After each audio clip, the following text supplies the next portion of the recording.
descubrí que mi esposo tenía una amante y decidí no solo terminar la relación, sino destruir completamente la imagen perfecta que tenía frente a toda su familia, revelando su doble vida con pruebas irrefutables frente a todos en una reunión familiar que él jamás olvidará.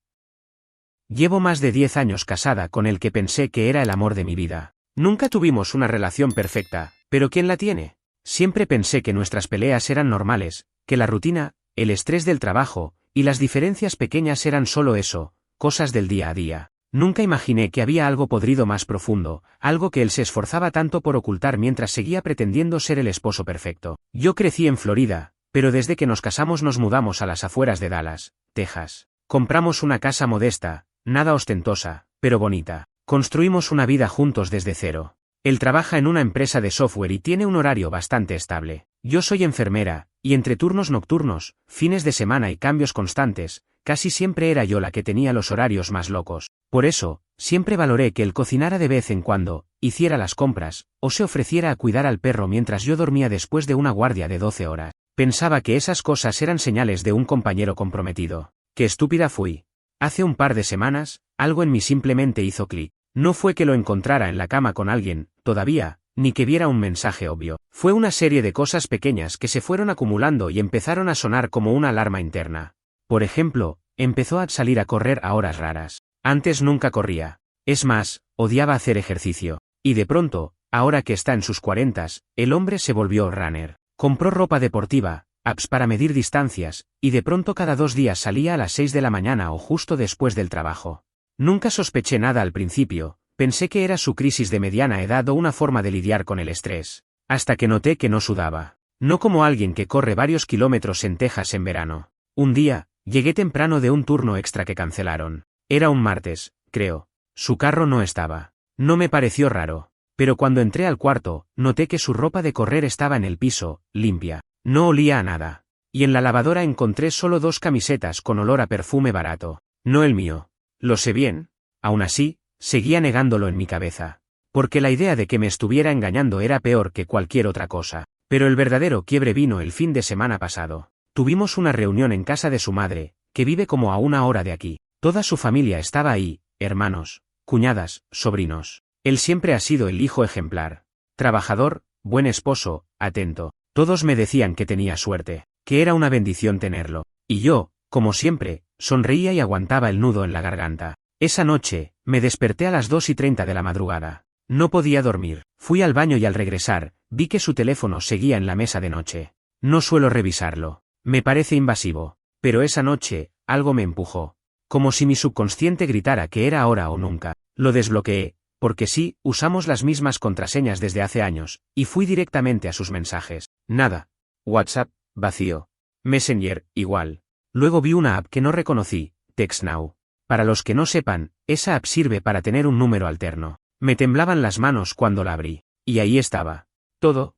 Conversaciones con una mujer que no conocía. Fotos, audios, vídeos, mensajes que no dejaban nada a la imaginación. Él diciéndole que la amaba, que quería dejarme pronto, que nuestra relación estaba muerta hacía años, que yo era amargada, fría, y solo seguía conmigo por rutina. No puedo explicar lo que sentí. Era una mezcla entre rabia, náuseas, dolor, vergüenza y un vacío tan grande que me sentí caer al suelo. Me quedé en el baño por más de 1 hora leyendo todo. Cada mensaje era como una bofetada. Cada te extraño, bebé y me hacía ver cuán lejos estábamos de la verdad que yo creía vivir. No lo desperté. No le dije nada. Solo me acosté al lado suyo y lo miré dormir como si fuera un completo extraño. Y ahí decidí algo, no iba a armarle una escena. No iba a rogarle, ni gritarle, ni llorar delante de él. Él no merecía eso. Él merecía algo mucho peor. Al día siguiente, me comporté como si nada hubiera pasado. No porque no me doliera, sino porque necesitaba tiempo. Tiempo para pensar, para planear. Él se despertó, me besó la frente, y fue directo a hacer café como si fuera el mismo hombre que yo había conocido hace más de una década. ¿Cómo puedes besar a alguien después de escribirle a otra que la extrañas? ¿Cómo puedes mentir tan bien, con esa cara tranquila, con esa rutina de todos los días como si tu vida no estuviera sostenida por mentiras? Mientras él preparaba el desayuno, yo actuaba. Sonreía, hablaba del trabajo, incluso le pregunté cómo estuvo su corrida del día anterior. Me miró como si no notara nada, me dijo que había hecho 6 millas y que estaba exhausto. Mentira tras mentira. Me senté frente a él en la mesa, viéndolo como quien observa a una criatura que ya no reconoce. Me pregunté cuántas veces me había mentido así. ¿Fue solo con esta mujer? ¿Había más? Ese mismo día, durante mi turno de noche, usé uno de los descansos para hablar con un abogado. Uno de los pacientes tenía un primo que trabajaba en una firma y me pasó su contacto. Lo llamé desde el estacionamiento del hospital. Le expliqué lo básico, sin entrar en detalles emocionales. Solo quería saber qué opciones tenía si decidía dejarlo. No tenemos hijos, pero sí bienes en común. Una casa, 2 autos, una cuenta compartida. Él me explicó todo con calma. Lo legal no era lo que más me preocupaba, pero era parte del rompecabezas. Después, hice algo que no estoy segura de si me enorgullece o me avergüenza. Volví a revisar el teléfono de mi esposo esa noche, mientras dormía. Quería saber más de ella. Quería entender quién era la mujer que lo tenía tan enganchado. Había fotos. Ninguna particularmente explícita, pero sí lo suficientemente íntima. Ella no era nada especial. Ni fea ni hermosa. No parecía más joven que yo. Vestía simple. Lo que sí noté fue cómo él la describía. Eres lo único real que tengo, ojalá pudiera despertar contigo todos los días. Sentí un asco que me subía por la garganta. No solo por lo que decía, sino por cómo me había convertido en un fantasma en su vida. Como si yo no existiera. Decidí buscarla. Encontré su número de teléfono y lo puse en Google. Apareció en un par de publicaciones de Facebook. Su perfil estaba medio cerrado, pero vi suficiente para saber que tenía un hijo pequeño. También vi que había estado en un picnic el fin de semana pasado, el mismo fin de semana que mi esposo dijo que estaba en una conferencia de su empresa. ¿Conferencia, Entonces no solo mentía, también usaba mis turnos largos como coartada para hacer paseítos familiares con su amante y su hijo. Me hervía la sangre, pero seguí callada. ¿Por qué? Porque algo dentro de mí quería más que solo una confrontación. Quería exponerlo. Quería que todos los que lo veían como un modelo de hombre perfecto supieran quién era realmente. Especialmente su familia, que me adoraba, que me recibía en cada cena como si fuera una más de ello. Quería que lo miraran a los ojos y vieran lo mismo que yo, un hipócrita. El día clave llegó el siguiente sábado. Era el cumpleaños de su papá. Íbamos a ir todos a su casa, como cada año. Parrilla, cerveza, partidos de fútbol en la TV. Su hermano traería a sus gemelos, su hermana la torta. Todo planeado. Él me pidió que llevara la ensalada de papa, como siempre. Y yo sonreí. Le dije que sí. Pero también me llevé una pequeña USB en el bolso. En ella había copiado cada screenshot, cada mensaje, cada foto que encontré. Incluso grabé un par de notas de voz donde él le decía cosas como, ya casi resuelvo esto con ella, lo nuestro va en serio. No quería que quedara espacio para dudas. Cuando llegamos, él actuó como siempre. Saludó a todos, abrazó a su madre, se puso a servir tragos. Yo ayudé a poner la mesa, todo sonrisas. Pero en mi mente ya sabía lo que iba a hacer. Esperé hasta que todos terminaran de comer. Aproveché que su hermano conectó la laptop a la tele para poner música. Me acerqué, le dije que quería mostrar unas fotos de unas vacaciones pasadas. Puse la USB. Y ahí estaban.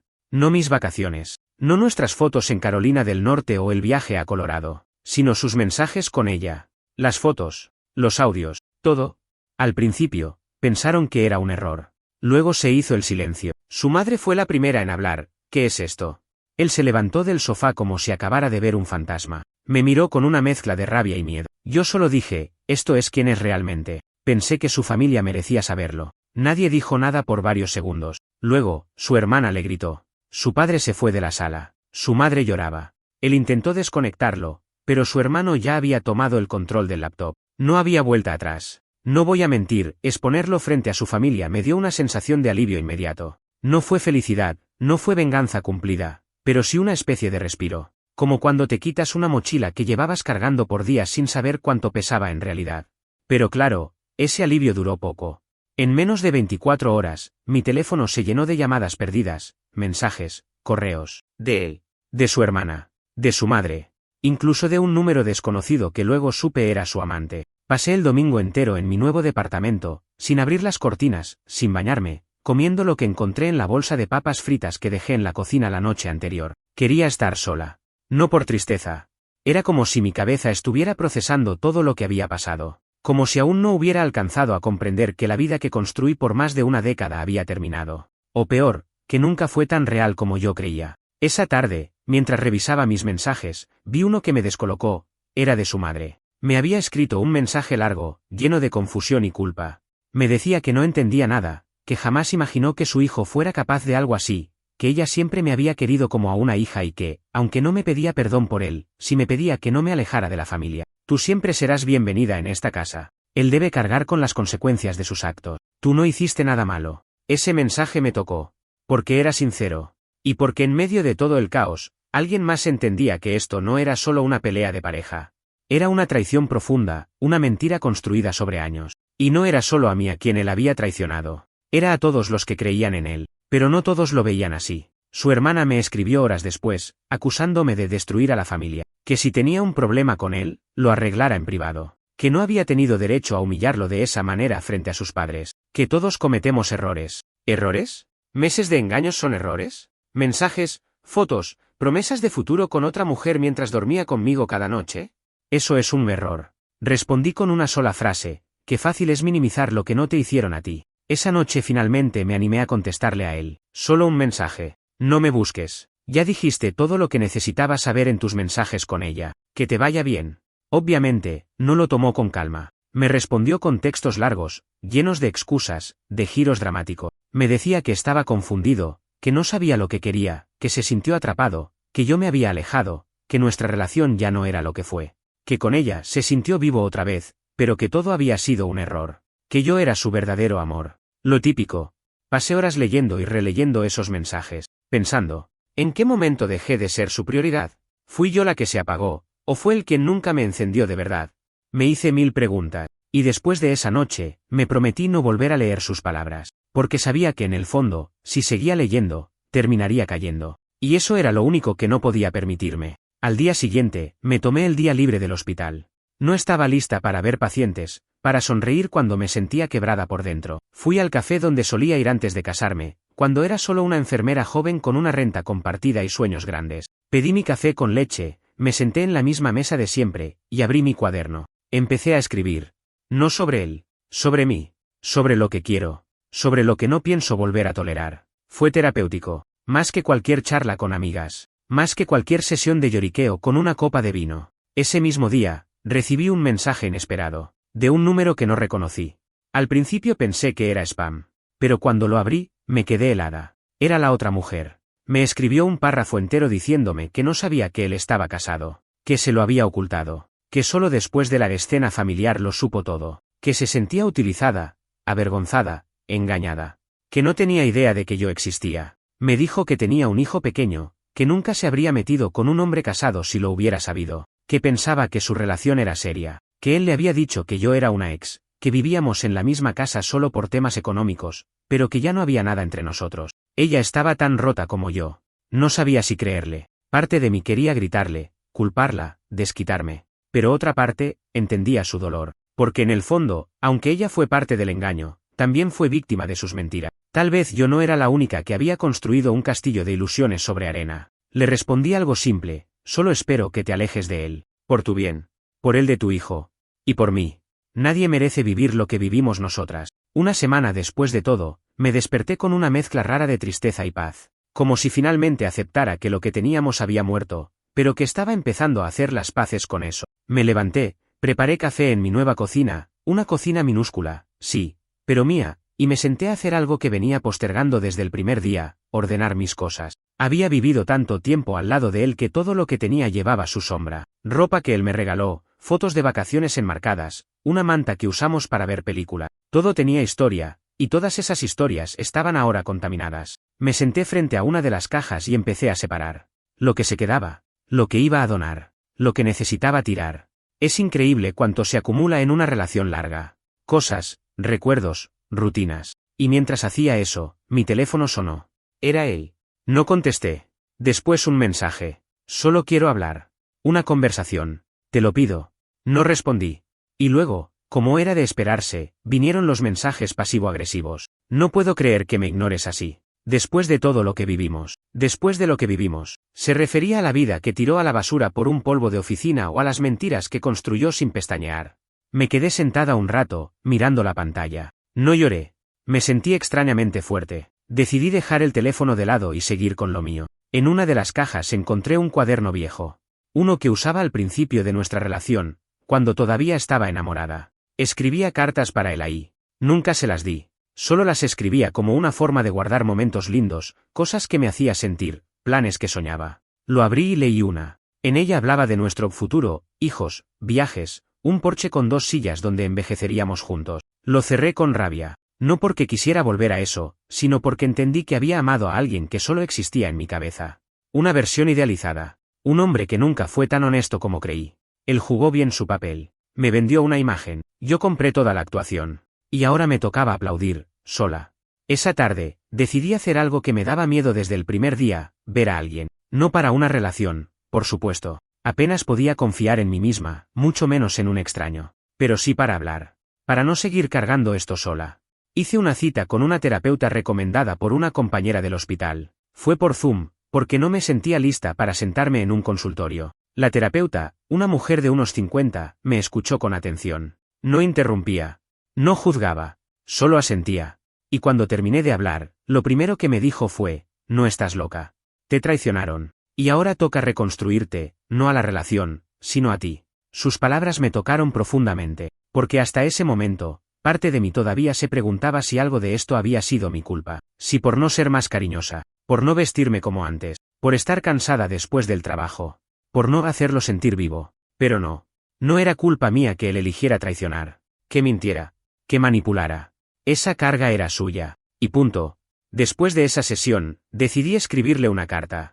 No para enviársela. Solo para soltar lo que no quería cargar más. Le dije todo lo que no pude decirle esa noche frente a su familia. Le hablé del asco que me daba su doble vida, de la rabia que me generaba su facilidad para mentir, del dolor profundo que me causó saber que mientras yo trabajaba turnos dobles en el hospital, él construía una fantasía con otra. Le dije que ya no lo amaba, que no me debía nada más, y que yo tampoco a él. Guardé esa carta en el mismo cuaderno viejo de las cartas de amor. Era como cerrar un ciclo dentro de otro. La última página hablaba de un futuro juntos. La nueva hablaba del final. Irónico, pero necesario. Esa noche, decidí salir a caminar. Algo simple. Solo necesitaba sentir el aire, ver gente, estar en movimiento. Caminé por el centro de la ciudad, entre tiendas cerradas y luces tenues. Me sentí anónima, y eso me gustó.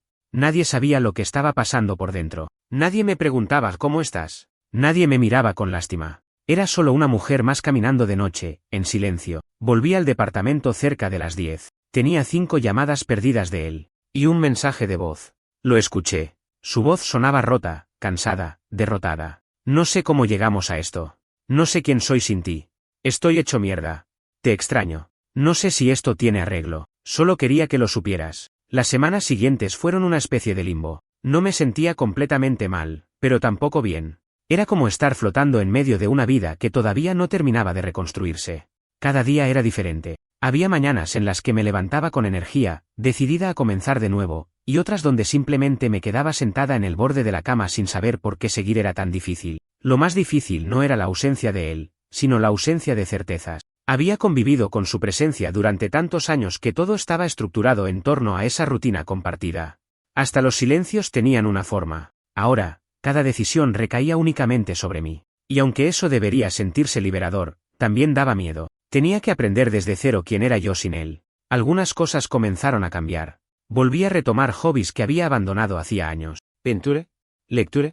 Empecé a correr por las mañanas, sin ningún propósito más allá de mover el cuerpo y despejar la mente. Era irónico que yo, la que había sospechado de sus carreras matutinas, ahora estuviera poniéndose los mismos tenis para no pensar. Pero había algo distinto en mi carrera, no le debía explicaciones a nadie. No tenía que fingir. No estaba ocultando nada. Y eso ya era una victoria. En el trabajo, mis compañeras notaban algo diferente en mí. Te ves más tranquila, me decían algunas. Yo solo sonreía. No iba a contarles todo. No aún. Pero sí sentía que había algo más liviano en mí. Como si me estuviera sacando peso de encima poco a poco. Claro, había momentos donde todo se derrumbaba sin aviso. A veces era un olor. Una canción. Una pareja riendo en un pasillo. Y ahí estaban otra vez, el nudo en la garganta, el recuerdo traicionero, la rabia sorda. Un día, después de una guardia de 12 horas, me encontré a su madre en el supermercado. Fue incómodo. Ella se me acercó con esa expresión de quien no sabe si tiene permiso para hablarte. La saludé con educación. Me abrazó. Me dijo que me extrañaba. Que no entendía cómo su hijo había hecho algo así. No te voy a pedir que lo perdones. Solo quiero que sepas que yo no apruebo nada de lo que hizo. Le agradecí.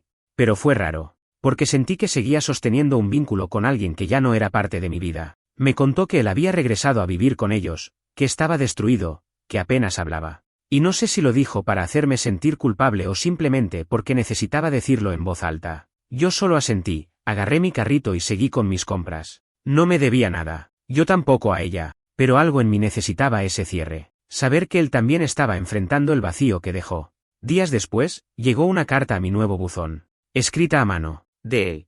Supongo que se cansó de que no le respondiera los mensajes. Decía que había empezado terapia, que estaba leyendo libros sobre relaciones, sobre infidelidad, sobre crecimiento personal, que estaba tratando de entender por qué había hecho lo que hizo. No para que vuelvas conmigo, escribió, sino para no volver a ser ese tipo de hombre. Parte de mí quería creerle. Otra parte sentía que era tarde. Porque yo ya no era la misma mujer que él había engañado. Y él tampoco era el mismo hombre que había amado. La terapeuta con la que venía hablando me sugirió que escribiera una lista de límite. No para él, para mí. Cosas que no pensaba volver a tolerar. Conductas que serían señales de alerta en cualquier relación futura. A veces el problema no es solo lo que toleramos, sino lo que normalizamos, me dijo. Esa frase me quedó grabada. Entonces lo hice. Empecé mi lista. Nada de mentiras disfrazadas de protección. Nada de relaciones paralelas emocionales que él juraba no eran infidelidad. Nada de justificar frialdad con estrés laboral. Nada de hacerme sentir que era demasiado intensa por pedir cariño o atención. La lista era larga, dolorosa, pero cada punto era una herida que estaba decidida a no volver a abrir. Una tarde, mientras ordenaba el departamento, encontré una caja que aún no había abierto desde la mudanza. Dentro había cosas de nuestra boda. Álbumes, cartas, el vestido de mi ensayo. Me senté en el suelo con la caja entre las piernas, miré las fotos, las sonrisas, las promesas que alguna vez creí reales. Me quedé así por un largo rato. No lloré, solo miré. Y luego me levanté, metí todo de nuevo y decidí que esa caja no iba a estar más conmigo. La llevé al contenedor del edificio esa misma noche. Tal vez debí guardarla. Pero yo no quería vivir aferrada al pasado. Al dejarla caer dentro del basurero, sentí que algo más se caía dentro de mí. No era tristeza. Era otra capa de duelo que se desprendía, y aunque me quedé parada ahí por unos segundos mirando esa tapa cerrada, no hubo arrepentimiento. Después de tirar aquella caja, algo cambió en mí. No fue inmediato, pero empecé a moverme diferente, a pensar diferente. Era como si al desprenderme físicamente de las pruebas del pasado, mi cuerpo también hubiera recibido permiso para soltar lo que todavía cargaba por dentro. No quiero sonar mística ni exagerada, pero ese acto simbólico me marcó. Fue un punto de no retorno. Una semana después, recibí una llamada de un número desconocido. Dudé en contestar, pero algo me impulsó. Era su terapeuta. Me explicó que estaba llamando con su autorización, que él le había pedido que me contactara para saber si yo estaría dispuesta a participar en una sesión conjunta. No con intenciones de reconciliación, aclaró ella, solo para tener una conversación desde un lugar más seguro y guiado. Al principio no supe qué responder. No porque pensara volver con él, eso ya lo tenía claro, sino porque no sabía si me hacía bien seguir atada emocionalmente a ese pasado. Le dije que lo iba a pensar. Me tomé el resto del día para eso. Y esa noche, escribí 3 páginas en mi cuaderno, como suelo hacer cuando necesito procesar algo. Al final, cerré con una sola frase: no necesito venganza, necesito paz. Así que acepté. Nos vimos 2 días después en una oficina discreta en una zona tranquila de la ciudad. Él estaba ahí cuando llegué. Se veía diferente, más delgado, ojeroso. Pero no por eso me dio lástima, solo lo vi como alguien que cargaba el peso de sus propias decisiones. Me saludó con un hola apenas audible. Yo solo asentí y tomé asiento al otro extremo del sofá. La terapeuta comenzó marcando las reglas: respeto, no interrupciones, no culpas. Luego le dio la palabra a él. Lo escuché hablar durante casi 20 minutos. Dijo que no sabía por qué lo había hecho, que nunca fue su intención lastimarme, que se dejó llevar por una fantasía que se convirtió en una mentira demasiado grande como para sostenerla. Dijo que el sexo fue parte del problema, pero que lo más duro de aceptar fue que usó esa otra relación como escape, no como deseo real. Que se sintió invisible y no supo cómo decírmelo sin sentirse débil. Que eligió el peor camino posible. Lo escuché todo sin interrumpir, sin llorar, sin tragar saliva como una víctima, porque ya no lo era. Cuando me tocó hablar, fui clara. Le dije que lo que hizo fue cobarde, que no se trata de que se haya sentido ignorado, sino de que no tuvo los huevos para hablarlo. Que yo también me sentí sola muchas veces, que también sentí que nuestra relación se apagaba, pero que yo nunca lo traicioné, que no busqué llenar ese vacío con otra persona. Le dije que lo peor no fue la infidelidad física, sino que durante meses, mientras compartíamos la cama, las comidas, los silencios, él estaba viviendo una mentira completa, que me usaba de escudo para su doble vida. Él bajó la cabeza. No dijo nada, solo escuchó. La terapeuta nos dejó unos minutos al final para decir lo que quisiéramos sin interrupciones. Yo solo dije una cosa: no te odio, pero tampoco te respeto ya. Lo que sentí por ti murió. Lo enterré el día que mostré todo frente a tu familia. No fue para humillarte, fue para liberarme. No quiero que te arrastres. No quiero que sufras, solo quiero que te hagas cargo. Porque esta herida no fue accidental. La cavaste a mano, a conciencia, y con cada mentira le echaste sal. Y ahora solo quiero cerrar. Cuando salí de esa oficina, sentí un tipo de calma que no había sentido desde que empezó todo. No alegría. No satisfacción. Paz. Porque había dicho todo. Porque ya no quedaban cabos sueltos. Porque no tenía más que decirle. En los días que siguieron, me concentré en reconstruirme. Comencé a ir regularmente a terapia individual. Empecé a comer mejor. A dormir con la ventana abierta. A tomar café sin prisa. Hice cosas pequeñas que había dejado de hacer cuando vivía en automático, regar plantas, dejar que el sol entrara a casa, pintar las uñas sin tener una razón. Recuperé una versión de mí que había olvidado. Una que no era la esposa de, ni la cuidadora de, ni la que mantiene todo funcionando. Solo yo. Y sí, todavía venían momentos jodidos, flashbacks, dudas, culpa. Pero ya no me controlaban. Me visitaban. Y se iban. Una noche, mientras leía en la sala, me llegó un mensaje inesperado. Era de su padre. Cord. Estoy orgulloso de cómo lo manejaste todo. Lamento mucho lo que viviste. Y si algún día quieres pasar a tomar un café, esta casa siempre será tuya también. Pasaron unos meses, los suficientes como para que la intensidad de los recuerdos empezara a apagarse. No desaparecieron, claro. Todavía había días en los que algún detalle tonto, una marca de jabón que solíamos usar, una canción que poníamos en los viajes, una expresión que él repetía, me tocaba la fibra sensible. Pero ya no me partía en dos, ya no me hacía temblar.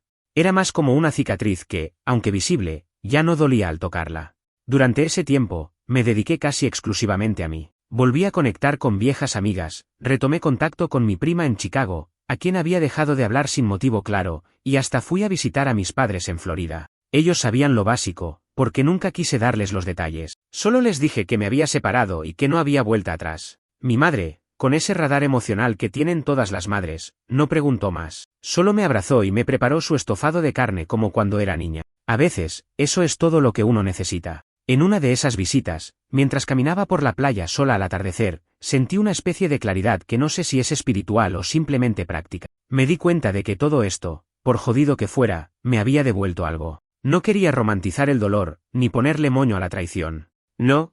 Lo que me pasó fue cruel, cobarde y evitable. Pero la forma en que lo enfrenté, lo que aprendí de mí, cómo reconstruí mi espacio interno, eso sí era mío. Eso sí valía algo. Y fue en medio de esa claridad que entendí algo aún más grande. No quería cargar más con su vergüenza. No quería seguir recordándolo como el que me rompió. Quería que, si alguna vez volvía a aparecer en mi mente, fuera como una historia cerrada. Como un libro que leí, terminé, y devolví a la estantería. Al volver de Florida, encontré una carta más en el buzón del edificio. Era de él. Esta vez, ni siquiera abrí el sobre. Lo rompí en 4 y lo tiré directo al reciclaje. No necesitaba leerlo. No tenía nada nuevo que pudiera decirme. No quería darle espacio en mi paz recién construida. Fue ahí cuando, por primera vez, pensé seriamente en comenzar de nuevo. No solo emocionalmente, sino físicamente. Cambiar de ciudad, de ambiente. Reinventarme. Tenía ahorros suficientes. Mi trabajo como enfermera me daba posibilidades de moverme con cierta facilidad. Así que comencé a mirar opciones. Y mientras exploraba posibilidades, recibí una invitación de una amiga de la universidad que vivía en Denver. Me dijo que estaba buscando roommate porque se acababa de divorciar y no quería vivir sola por un tiempo. Era como si el universo me hubiera abierto una ventana justo cuando estaba por quedarme sin aire. La idea me emocionó, me asustó, me dio nervios, pero sobre todo, me dio ganas. Así que empecé a vender cosas, a reducir, a quedarme solo con lo esencial. Las cosas materiales pierden sentido después de una experiencia así. Lo que no tenía carga emocional, lo vendía. Lo que dolía, lo regalaba o lo tiraba. Me quedé con lo mínimo, mi ropa, mis libros, mis cuadernos, mi cafetera. El resto, no importaba. Durante la mudanza, mi casero me preguntó si necesitaba ayuda. Le dije que no. Le agradecí por haberme recibido con tan poco aviso meses atrás. Me deseó suerte. En ese momento entendí algo más, aunque la historia empezó con dolor, no iba a terminar ahí. Yo estaba escribiendo otro capítulo. El día que me subí al auto para conducir hasta Colorado, me detuve un momento frente al edificio. Respiré hondo. No para despedirme del lugar, sino para despedirme de esa versión de mí que llegó rota, confundida, furiosa. La versión que lloraba en el suelo abrazada a una caja con recuerdos. La que dudaba si alguna vez volvería a confiar. No sabía lo que venía. No sabía si Denver me traería paz, amor, o simplemente una nueva rutina. Pero por primera vez en mucho tiempo, eso no me preocupaba. Porque ahora sabía algo que antes no necesito certezas para estar bien. Cuando llegué a Denver, lo primero que sentí fue el frío, literal y simbólicamente. No conocía la ciudad, no tenía rutina, y la única cara familiar era la de mi amiga de la universidad, que tampoco había visto en años. Pero ese frío no me asustó. Al contrario, se sintió como un reset. Como si el aire helado me dijera, esto es nuevo. Esto es tuyo. El departamento que compartimos era pequeño, pero tenía una vista que valía por 10, montañas al fondo, árboles por todos lados, y silencio. Nada de ruidos de tráfico, nada de recuerdos caminando por la calle. Solo presente, solo ahora. La convivencia fue fácil. Ambas veníamos de rupturas dolorosas, así que había una especie de pacto tácito entre nosotras, no hacernos preguntas incómodas, no llenar los silencios innecesariamente, no pretender que estábamos bien todo el tiempo. Era como vivir con alguien que entendía el idioma del dolor, pero también tenía el diccionario del renacimiento emocional. Empecé a trabajar en un hospital local. Turnos largos, caras nuevas, protocolos diferentes, todo eso me obligó a enfocarme en el presente. No tenía tiempo para mirar atrás. Y cuando llegaba a casa, exhausta, lo único que quería era una ducha caliente, una serie mala y mi cama. Durante meses, no pensé en él. No lo googleé. No revisé sus redes. No pregunté a nadie por su paradero. Era como si hubiese quedado congelado en otra dimensión. Hasta que un día, mientras estaba en una cafetería escribiendo en mi cuaderno, sí, ese cuaderno que me ha acompañado desde todo este viaje, me llegó una notificación en el teléfono. Era un mensaje de un número que no tenía guardado, pero supe al instante que era él. Solo decía, espero que estés bien. Me alegra que estés rehaciendo tu vida. No sentí nada. Y eso fue, perfecto. No me molesté en responder. No porque le deseara mal, sino porque ya no teníamos más que decirnos. Lo que teníamos que vivir ya se vivió. Lo que teníamos que romper, ya se rompió. Y lo que quedaba por sanar, yo ya lo estaba sanando sola. Después de ese mensaje, me di cuenta de que ya no tenía motivos para seguir cargando con esa historia como si fuera una cruz. No era la mujer a la que le fueron infiel. No era la exesposa de alguien que traicionó todo lo que prometió. No era la víctima de una traición. Era yo.